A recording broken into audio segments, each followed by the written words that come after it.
मुक्तिनाथ दुनिया का सबसे ऊंचाई पर स्थित प्रसिद्ध और रिमोटेस्ट धार्मिक स्थल। 12,400 फीट की ऊंचाई पर इन सुंदर पहाड़ पर बसा मुक्तिनाथ, जहां दुनिया भर के भक्तजन धार्मिक आस्था लेकर आते हैं। यहां स्थित 108 गौमुख पानी के धारों पर स्नान करने और मुक्तिनाथ के दर्शन करने।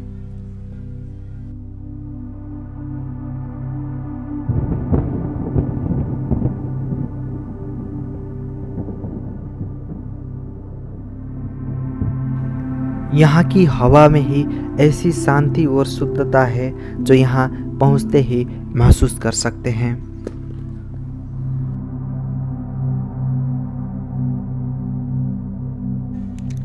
और यहाँ पहुँचना ही अपने आप में एक चुनौतीपूर्ण और खूबसूरत यात्रा करना पड़ता है। काठमांडू से शुरू हुआ ये सफ़र काठमांडू से पोखरा और पोखरा से पर्वत मैकदी के खूबसूरत पहाड़, झरने और जंगल होते हुए अन्नपूर्णा और धौलागिरी हिमालय के बीचों बीच काली गंडकी नदी के किनारे 374 किलोमीटर का लंबा सफ़र करने के बाद आता है मुस्तांग।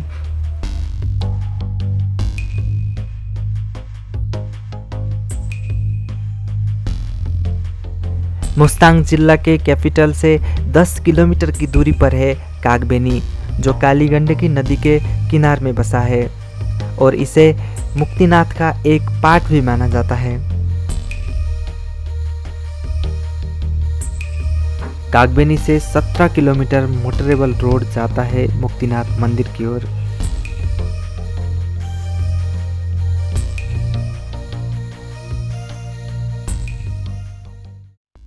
यहाँ पर छोटे स्टॉल रखे गए हैं जहाँ पर शालिग्राम पत्थर और मंदिर के लिए प्रसाद मिलता है। अब हम मंदिर के काफ़ी करीब हैं। हम मुक्तिनाथ क्षेत्र में प्रवेश कर चुके हैं। यहाँ से करीब 30 मिनट की दूरी पर है मुक्तिनाथ और ऊपर चढ़ाई है और उसके बाद मुक्तिनाथ मंदिर आता है। मोटरेबल रोड ख़त्म होने के बाद 30 मिनट तक का पैदल सफ़र करना पड़ता है, जहाँ कोई पैदल, कोई पालकी में और कोई घोड़े में चलकर जाते हैं। मैं अभी 12,000 फीट की हाइट पर हूँ। यहाँ पर ऑक्सीजन थोड़ी सी कम होती है। ऑक्सीजन कम होने के कारण सांस लेने में थोड़ी सी दिक्कत हो रही है। डीप ब्रीथिंग करना पड़ रहा है। मुक्तिनाथ को हिंदू धर्म में एक पवित्र स्थल माना जाता है। इस स्थान पर विभिन्न देश से, नेपाल, भारत के अलावा विभिन्न देश से जो हिंदू धर्म में आस्था रखते हैं, उन देशों से काफ़ी धार्मिक आस्था लेकर आने वाले श्रद्धालु आए हुए हैं। यहाँ पर विशेष रूप से भारतीय ज़्यादा आते हैं यहाँ पर। मैं अभी मुक्तिनाथ मंदिर परिसर में प्रवेश कर चुका हूँ। यहाँ प्रवेश करते ही जो कुछ थकान था वो एकदम से मिट जाती है। एकदम स्पिरिचुअल वाइब यहाँ पर मिलती है एकदम। मुक्तिनाथ क्षेत्र काली गंडकी नदी के निकट स्थित है, जहाँ पर दुनिया भर में पाई जाने वाली शालिग्राम शिलाओं के लिए प्रसिद्ध है। मुक्तिनाथ मंदिर पैगोडा शैली में बना है, जो नेपाली बौद्ध वास्तुकला को दर्शाता है।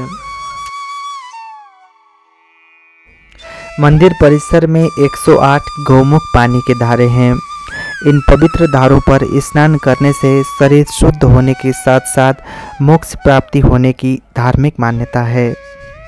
मंदिर के आगे 2 जल कुंड हैं, जहां स्नान करने से ज्ञात अज्ञात में हुए पाप कर्म से मुक्ति मिलती है।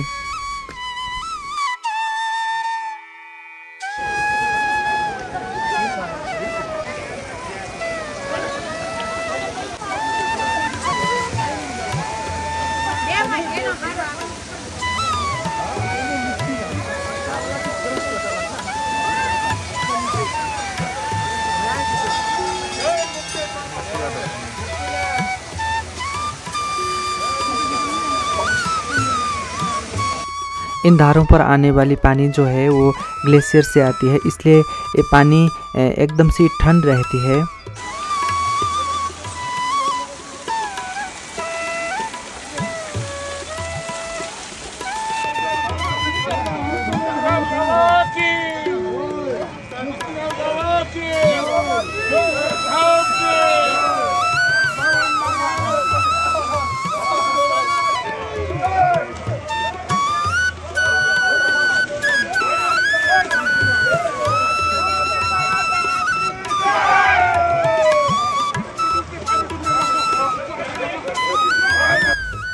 मुक्तिनाथ दो शब्द से बना हुआ है, मुक्ति और नाथ। मुक्ति मतलब मोक्ष या पाप से मुक्ति, नाथ मतलब भगवान या स्वामी। इसका अर्थ मुक्ति देने वाले स्वामी, मुक्ति देने वाले भगवान होता है।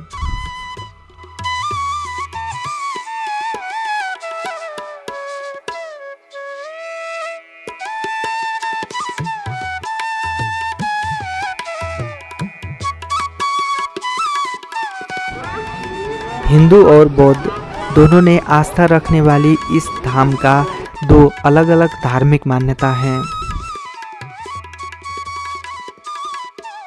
हिंदू धर्म में मुक्तिनाथ को भगवान विष्णु का एक रूप माना जाता है। ये मंदिर वैष्णव संप्रदाय के लिए बहुत पवित्र है। इस स्थान को माना जाता है कि मोक्ष प्राप्ति करने वाला स्थान है। वहीं बौद्ध धर्म में इसे चुमिक ग्यत्सा कहते हैं, जिसका मतलब 108 पवित्र जल धाराएं होता है। ये स्थल तिब्बती बौद्ध धर्म में विशेष रूप से पूजनीय है। ऐसा माना जाता है कि गुरु पद्मसंभव गुरु रिम्पोछे ने यहाँ आकर साधना की थी।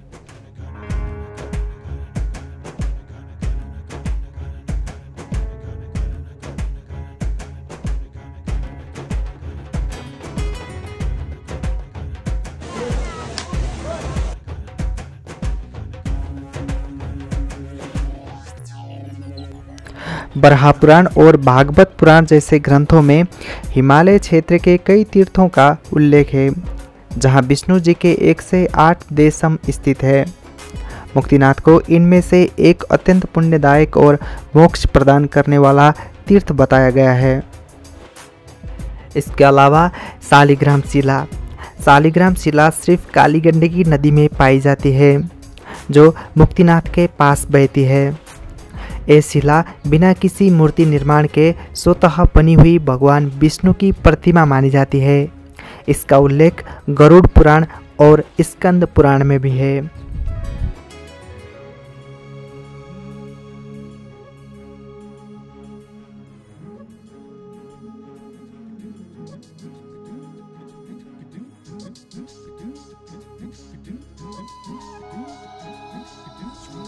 मुक्तिनाथ सिर्फ एक तीर्थ स्थल नहीं, आत्मा की शांति का ठिकाना है। यहाँ आकर मन को जो सुकून मिला वो शब्दों में बयां करना मुश्किल है। हिमालय की गोद में बसा ये मंदिर सच में ईश्वर से मिलने जैसा अनुभव देता है। इस शांति और ठंडी हवा में बसी मुक्तिनाथ धाम की यात्रा यहीं पूरी होती है। हर मोड़ पर प्रकृति ने हमें कुछ नया सिखाया, कुछ नया दिखाया। आपको मुक्तिनाथ का ये वीडियो कैसा लगा कमेंट करके ज़रूर बताएं और चैनल को सब्सक्राइब करना बिल्कुल ना भूलें। अब मैं तो चला अपने अगले सफ़र पर।